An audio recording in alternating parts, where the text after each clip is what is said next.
புதர்கள் அடிப்படையில் சின்ன ஒரு புதர்கள் மாதிரில தான் அந்த பூக்கள் பூக்கும். அப்போ ஆனால் சமூக ஊடகத்தில் ஒரு வீடியோ எனக்கு பரவிக்கிட்டு இருந்துச்சு. ஒரு பெரிய மரத்தில் வந்து மரம் ஃபுல்லாகவே பூவாக இருந்துச்சு.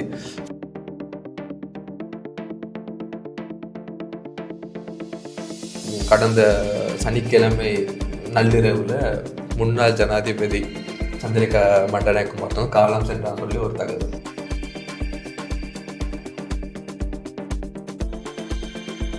மனித டிஎன்ஏ மூலம் உருவாக்கப்பட்ட இரட்டைத்தலை பாம்புன்னு சொல்லி ஒரு வீடியோ உருவாக்கியிருந்தது. அப்போ அது தொடர்பான ஆய்வுகளையும் வந்து நம்ம மேற்கொண்டிருந்தோம்.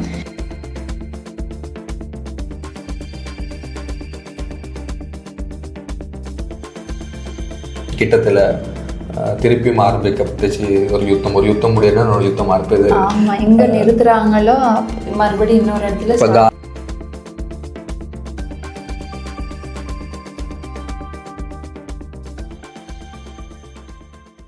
வணக்கம் பிரபு. வணக்கம் சரண்யா. ஆமாம் பிரபு, கடந்த வாரத்தை போன்று இந்த வாரமும் இந்த சமூக ஊடகங்கள் வாயிலாக பல்வேறு தகவல்கள் வந்து பகிரப்பட்டுள்ளது. அது தொடர்பான உண்மையை ஆராய்ந்து உங்களுக்கு வழங்குவதற்காக நாங்கள் தயாராக வந்திருக்கிறோம்.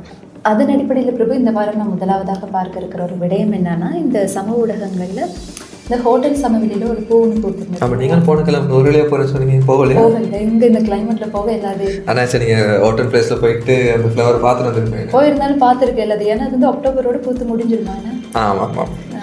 என்னென்னா இந்த ஃப்ளவர் பற்றி தான் நிறைய தகவல்கள் வந்து சமூக ஊடகங்களில் வெளியாகிருந்தது. அதாவது விஷயம் என்னென்னா உண்மைதான், 12 ஆண்டுகளுக்கு ஒரு முறை தான் அந்த குறிஞ்சி பூக்கள் வந்து பூக்கும்.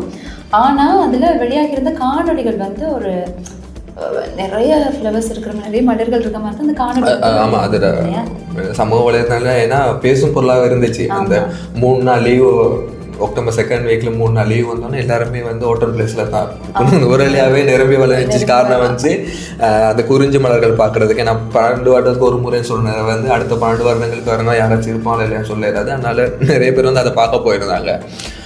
ஆனால் அதில் வந்து அது வந்து ஒரு புதர்கள் அடிப்படையில் சின்ன ஒரு புதர்கள் மாதிரில தான் அந்த பூக்கள் பூக்கும். அப்போ ஆனால் சமூக ஊடகத்தில் ஒரு வீடியோ எனக்கு பரவிக்கிட்டு இருந்துச்சு.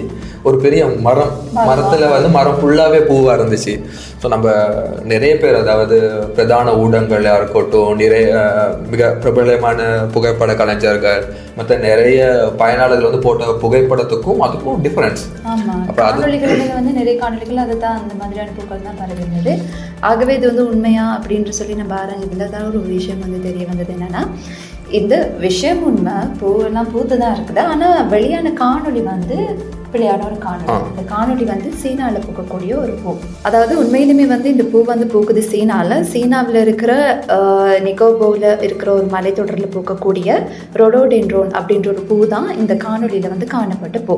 எனினும் சில ஊடகங்கள் வந்து உண்மையான காணொலியும் வந்து வெளியிட்டிருந்தாங்க. சிலர் போயிட்டு பார்த்தவங்களுமே வந்து உண்மையான பூக்களை வந்து அந்த பூக்களோட புகைப்படங்களாக இருக்கட்டும், வீடியோவாக இருக்கட்டும், அதையுமே வந்து வெளியிட்டிருந்தாங்க. அதாவது இந்த வீடியோ வந்து பரவ ஆரம்பிச்சது வந்து அந்த முதலாக வந்து ஒருத்தர் பயனாளி போய் பார்த்துட்டு இங்கே வந்து குறிஞ்சி பூக்கள் பூத்திருக்குன்னு சொல்லி சொன்ன அடுத்த நிமிஷமே ஒரு வீடியோ வந்து பார்க்க. அந்த வீடியோ தான் இது. பட் அதுக்கப்புறம் ஆட்கள் சென்று பார்வையிட்டு நிறைய பேர் வந்து அங்கே உண்மையான பூக்கள் தொடர்பான வீடியோக்கள் போட்டிருந்தாங்க. அப்போ நாங்கள் வந்து ஃபேக்ட் செக் பண்ணுற நேரம் வந்து, அதாவது ஃபேக்ட் செக் சொல்கிறேன்னா நாங்கள் மட்டும் நீங்களும் பண்ணணும். ஒரு காணொலி ஒன்று வந்துருச்சுன்னா அதில் உண்மை என்னன்னு ஃபஸ்ட்டாக தேடி பார்க்கணும்.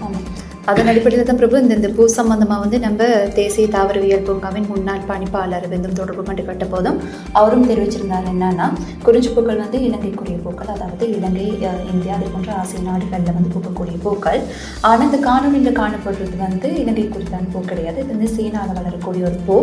ஆகவே இந்த காணொலியில் காணப்படுற பூ வந்து பொய்யானதுன்னு சொல்லி அவர் மூலமான கேட்டறிஞ்சதுலேயுமே வந்து நமக்கு தெரிய வந்தது. அது மட்டும் இல்லாமல் பிரபு, இந்த கொஞ்ச நாளாக சரியான மழையுடனான காலநிலை, எல்லா இடமும் வெள்ளமாக இருக்கலாம், அதே போன்ற சில நோய்களுமே வந்து பரவி வருது. இந்த சந்தர்ப்பத்தில் தான் பல்வேறு காணொலிகள் வந்து சமூக ஊடகங்கள் வாயிலாக. ஆமாம், நம்ம கடந்த வாரமும் இதே வெள்ளத்தோட தொடர்பு ஒரு காணொலிகள் எல்லா பக்கம் வந்து வெள்ளம் வந்ததா. இப்போ இந்த பக்கம் வந்து இப்போ இந்த தீபாவளி ஒன்றிய காலப்பகுதியில் வந்து அடமலை வந்து மலைகள் பக்கத்தில், அதாவது எல்லா பக்கமுமே மலைகள், முழு நாட்டிலையுமே வந்து மழை பெஞ்சிட்டு இருக்கு. அப்போ அதில் வந்து மலைகத்துக்குள்ள ஒரு என்ன சொல்கிறது, நம்ம வந்து லயம் ஏரியாக்கள் சொல்லுவாங்க தானே, லயம் உள்ள பகுதிகளில் வந்து ஒரு வெள்ள பெருக்கெடுத்து வீடுகளுக்குள்ளே செல்கிற மாதிரியும் ஆட்கள் வந்து வீட்டோட்டு வெளியேற மாதிரியும் ஒரு வீடியோ வந்து பகிர்ந்துருந்தாங்க. அப்போ அந்த வீடியோவில் பார்க்குற நேரம் வந்து எல்லாரும் பார்க்குற நேரம் வந்து வயது முதிர்ப்பேன். எனக்குமே வந்து அந்த வீடியோ காட்டப்பட்டது வந்து என் அம்மாவால் தான் காட்டப்பட்டுச்சு அந்த வீடியோ. இப்போ முதலாவது பார்த்தோன்னா அவங்க நம்பிட்டாங்க அந்த வீடியோ பார்த்துட்டு. அந்த வீடியோவிலே வந்து நம்ம செக் பண்ணுற நேரம் வந்து வீடியோ வந்து சோரோ ஏஐன்னு சொல்லி ஒன்று இருந்துச்சு. அந்த சோரோன்னு சொல்கிறது வந்து ஒரு ஏஐ ஜென்ரேட்டிங் வீடியோ டூல்ஸ் நிறைய இருக்குது, ஜெமினி அப்படி சொல்லி நிறைய விடயங்கள் வந்திருக்கனால அப்போ அதில் வந்து தயாரித்த ஒரு வீடியோ தான் பகிர்ந்துருந்தாங்க. வெள்ளப்பெருக்கள் ஏற்படாமல் இல்லை, அந்த வீடியோவில் காட்டின மாதிரி வெள்ளப்பெருக்கு எங்கேயுமே ஏற்பட்டிருக்கல. ஆனால் பிரபு இந்த மலையகத்தில் வெள்ளப்பெருக்கு ஏற்படுறதுன்னு சொல்றது வந்து ஒரு கேள்விக்குரிய விடயம். ஏன்னா நீர் படிந்தோடக்கூடிய இடங்கள்ல வெள்ளப்பெருக்கு வராது. ஆமாம் ஆமாம், மண் சரிவுகள் அதிக மண் சரிவுகள் வரும். பட் வெள்ளப்பெருக்கு அது வந்து வீதி ஃபுல்லாகவே வந்து நீர் நிரம்பி அப்படி ஆக்கள் வந்து அதில் தடுமாறி நடந்து வர மாதிரி இருக்கு. ஸோ அந்த மாதிரி வெள்ளப்பெருக்கள் வர்றது வாய்ப்புகள் குறைவு. நகர்ப்புறங்களில் வர்றதை விட மலையகத்தில் தோட்டப்புறங்களில் வந்து அந்த மாதிரி காணொலிகளில் உருவாக்கியிருக்க மாதிரி இருக்காது, அமைப்புக்கு ரொம்ப குறைவு.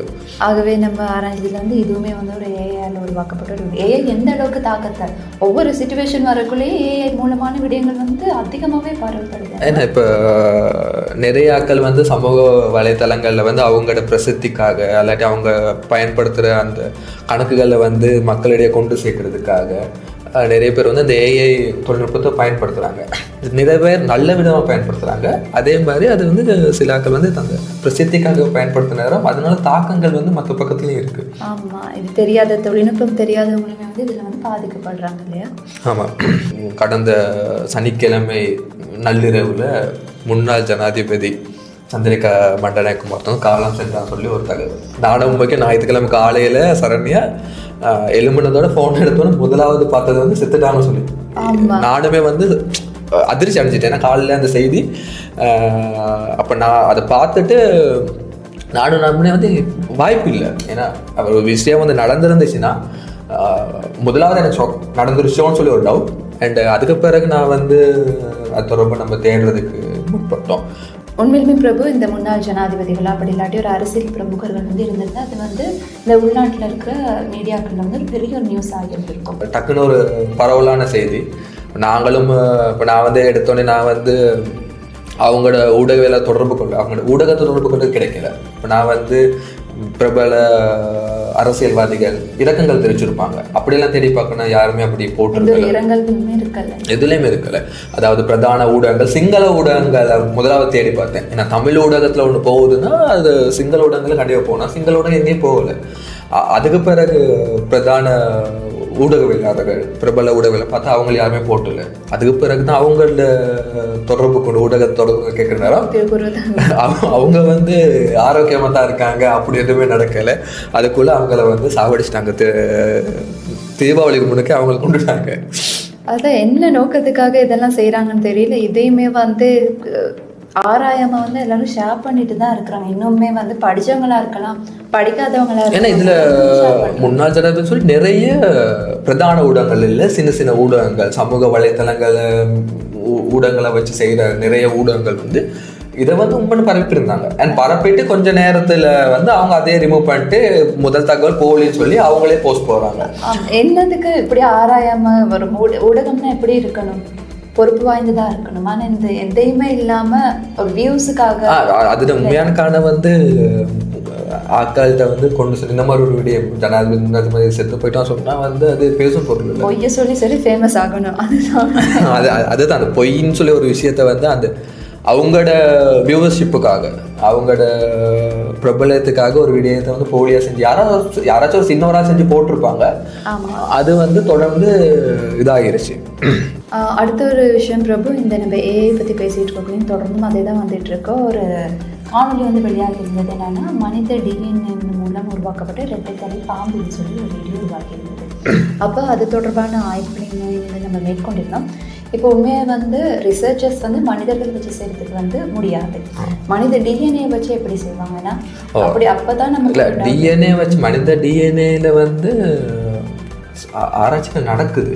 ஆனால் வந்து அதை கூட விலங்குகள் செலுத்தி ஆராய்ச்சி பண்ணுறது வந்து கேள்விக்குறியாக கிடையாது. ஏன்னா விலங்குகளை வந்து மனிதன் வந்து பழி என்ன சொல்லுவாங்க டிஎன்ஏ டெஸ்ட்னு சொல்கிற நேரம் வந்து சில தவறுகள் நடப்பலாம். அதனால வந்து மனிதர்கள் எப்பயும் வச்சு டெஸ்ட் பண்ண மாட்டாங்க. முதலாவது எலி பன்றி அந்த மாதிரி ஒரு விலங்கு இனங்களை வச்சு தான் வந்து டிஎன்ஏ டெஸ்ட் எல்லாமே செய்வாங்க. இப்போ இதில் சொல்லியிருக்கிறது படி முதலாவது டவுட் வந்து மனித டிஎன்ஏ கொண்டு பாம்பு உருவாக்குறதுனா மனித டிஎன்ஏ வந்து மனிதனை உருவாக்குன்னு சொன்னால் நாங்கள் வந்து நம்பலாம். மனித டிஎன்ஏல எப்படி பாம்பு உருவாகிறது வந்து மிகப்பெரிய கேள்வி. ஏன்னா பாம்பு டிஎன்ஏ மனிதனுக்கு செலுத்தி பாம்பு போன்ற மனிதன் உருவாக்குனார் அந்த மாதிரி விடயங்கள் ஏதாச்சும் வச்சுன்னா நாங்கள் வந்து பார்க்கக்குள்ள ஆச்சரியமா இருக்குன்னு சொல்லி நம்மள இப்படிலாம் ஒரு விஷயம் நடக்குதுன்னு சொல்லி உடனே வந்து ஷாப் பண்ண ஸ்டார்ட் பண்ணோம். அப்பயும் அந்த வீடியோல பாருங்க பாம்புன்னு போட்டிருக்காங்க, அதனால அது பார்த்தா மீன் தான் இருக்குது. ஆமா, அது பாம்பா மீனா அது வந்து அந்த தோட்டத்தை பார்க்கறத வந்து பாம்பு உருவாக்குறதுனால அந்த தண்ணிக்குள்ள நீந்திக்கிட்டு இருக்கு. அண்ட் அதுவுமே நம்ம வந்து நீர்பாம்பா இருக்குன்னு ஷாப் பண்ணுவோம். நீர்பாம்புக்கு இது இருக்க வாய்ப்பு இல்லை, அதாவது செதுக்குறது தட்டுகள் இருக்க வாய்ப்பு இல்லை நீந்தி செல்றதுக்கு மாதிரி. ஆமாம். ஆகவே பிரபு இந்த காணொலி வந்து நம்ம ஆராய்ச்சி செஞ்சு போது இந்த காணொலி வந்து நம்ம கூகுளுக்கு போட்டப்போ இது வந்து ஒரு இன்ஸ்டாகிராம் பக்கத்தை காட்டுச்சு. அங்கே போனாலும் இது தொடர்பான தகவல்கள் இல்லை, ஆனாலும் அந்த பக்கத்தில் வந்து இது தொடர்பான இது மாதிரியான பல காணொலிகளுமே வந்து காணப்பட்டது. எனவே இதை வந்து நம்ம ஏஐ டிடெக்டிவ் டூலை பயன்படுத்தி ஆய்வு செய்த போது இதுவுமே வந்து ஏஐயால் உருவாக்கப்பட்ட ஒரு காணொலி தான். ஆனால் பாருங்க அது பார்க்க உண்மையான மாதிரி உண்மையான முதல்ல நம்ம இப்போ நாங்களே எடுத்துட்டு டெஸ்ட் பண்ணுவோம். பாம்புன்னு போட்டதுக்கு நாங்கள் நினைச்சோம் வந்து ரெட்டை தலை மீன் தான் நினைச்சோம், ஒட்டி பிறந்த ரெட்டை தலை மீனாக கூட இருக்கலாம் சொல்லி. அதுக்கு பிறகு தான் நாங்கள் தேடி பார்த்தா அந்த இன்ஸ்டாகிராம்லையுமே வந்து இதே மாதிரி ஏஐ டிடெக்டிவ் ஏஐயை யூஸ் பண்ணி செய்கிற காணொலிகள், அதாவது விலங்குகள், ரெட்டை விலங்குகள், தலை கொண்ட விலங்குகள், அப்படி நிறைய விசித்திரமான காணொலிகள் அது வந்து போட்டிருந்தாங்க. ஸோ இதுவுமே வந்து என்னன்னா வரும் அந்த இன்ஸ்டாகிராம்ல வந்து ரீச்சுக்காக, அதாவது வியூஸ்க்காக, ரீச் செய்யறதுக்காக போடப்பட்ட காணொலிகள் தான் இது. ஸோ அதை வந்து நாங்கள் வந்து டிடெக்டிவ் டூல்ல ரீச்சுக்கு செய்யக்கூடிய விஷயங்கள் வந்து மற்றவங்க வந்து உண்மையாக நம்புறாங்க, எவ்வளோ ஏமாத்துறாங்கன்னு. இந்த இதுவுமே வந்து அவங்களோட இதுபடி, அதாவது அந்த பக்கத்தின் படி அவங்க போட்டிருந்த ஒரு சமூக வலைத்தளங்களில் வந்து அது வந்து ஒரு பேர் கூட அவங்க வச்சுருக்காங்க, வந்து ஒரு நியூஸ் மீடியா பேர் மாதிரி தான் அவங்க வச்சுருக்காங்க. அப்போ அதாவது ஒஃபிஷியல் நம்ம மீம்ஸ் பேஜ் இருக்கிறதுல போடுறது கூட நம்ப மாட்டாங்க ஆக்கள். அது வந்து வேர்ல்டு நியூஸ்ன்னு சொல்லிட்டு ஒரு நியூஸ் மீடியா பேரில் தான் இருக்குது. அப்போ ஆக்கள் வந்து அது ஒரு செய்தின்னு சொல்லி தான் முதலாக பார்ப்பாங்க. அடுத்தது சரண்யா நாங்கள் பார்க்குற நேரம் வந்து கிட்டத்தில் திருப்பியும் ஆரம்பிக்கப்பட்டுச்சு ஒரு யுத்தம் முடியும்னா ஒரு யுத்தம் ஆரம்பிது.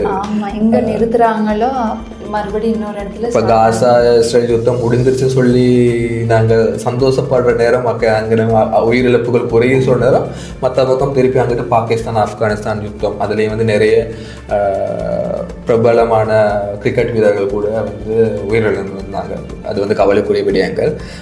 அப்போ அதுலேயுமே வந்து ஒரு காணொலி பரவப்படுச்சு. பாகிஸ்தான் இந்த விமானத்தை வந்து ஆப்கானிஸ்தான் வந்து சுட்டு வீழ்த்திருச்சுன்னு சொல்லி ஒரு வீடியோ சுட்டு வீழ்த்தி அதுலேயும் பலர் உயிரிழந்ததாக தான் அந்த காணொலி வந்து வெளியாகி இருந்தது.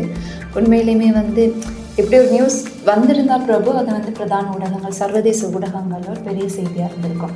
ஆனால் நம்ம பார்த்தாலும் வந்து சர்வதேச ஊடகங்கள்ல இந்த வாரத்தில் வந்து அவ்வாறான இந்த செய்திகளுமே வந்து இருக்கல. போர் நிறுத்தங்கள் பற்றிய செய்திகள்லாம் காணப்பட்டது. ஆமாம், அந்த போர் நிறுத்தம் வந்து கடந்த கிழமை, அதுக்கு முதல் கிழமை வந்து ஆரம்பமான இருந்தது. கடந்த ஞாயிற்றுக்கிழமை வந்து அங்கே யுத்த நிறுத்த ஒப்பந்தத்துக்கு வந்து இரு நாடுகளும் வந்து ஒத்துழைச்சிருக்கு. அதாவது அவங்க வந்து துருக்கி உள்ளிட்ட நாடுகள் பேச்சுவார்த்தை நடத்தும் மூலமாக வந்து இந்த சீஸ்ஃபயர் வந்து கொண்டு வந்திருந்தாங்க. ஆனால் இந்த ஜெட் விமானத்தை சுட்டு வீழ்த்தினதா வந்து எங்கேயுமே தகவல் இருக்கல. என்னென்னும் அந்த காணொலி வந்து உண்மையானது. அந்த காணொலி இப்போ எடுத்த காணொலி கிடையாது. அந்த காணொலி கடந்த 2022 ஆண்டு அது வந்து சொல்லியிருந்தாங்க. வந்து அதில் வந்து கிட்டத்தட்ட வந்து 18 பேர் பலின்னு சொல்லி போட்டிருந்தாங்க.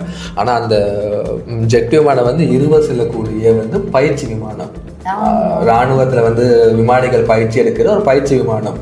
அப்போ இது வந்து ஒரு பயிற்சி நடவடிக்கையில் பறந்துக்கிட்டு இருக்க நேரம் வந்து அது இயந்திர கோளாறுல வந்து விபத்துக்குள்ளானது. இது வந்து இந்தியாவில் நடைபெற்றது 2022 இந்தியாவில் ராஜஸ்தான் பகுதியில் வந்து பார்மன் சொல்கிற ஏரியாவில் வந்து அந்த விமான விபத்துக்குள்ளாகி அதில் பயணித்த இரு விமானிகளும் இராணுவ விமானிகளுமே வந்து பலியாகிட்டாங்க. அந்த இதில் இந்த மாதிரி சந்தர்ப்பத்தில் இந்த இவ்வாறான ஒரு சென்சிட்டிவான காணொலிகளை வந்து வெளியிடுறது வந்து உடனே பாதிக்கும், மற்றவங்களுக்கு பாதிக்கும். இப்போ இதுலேயே வந்து ஆல்ரெடி அந்த செய்தியில் வந்து அந்த கிரிக்கெட் வீரர்கள் மரணம் அந்த செய்தி வந்துருந்துச்சு.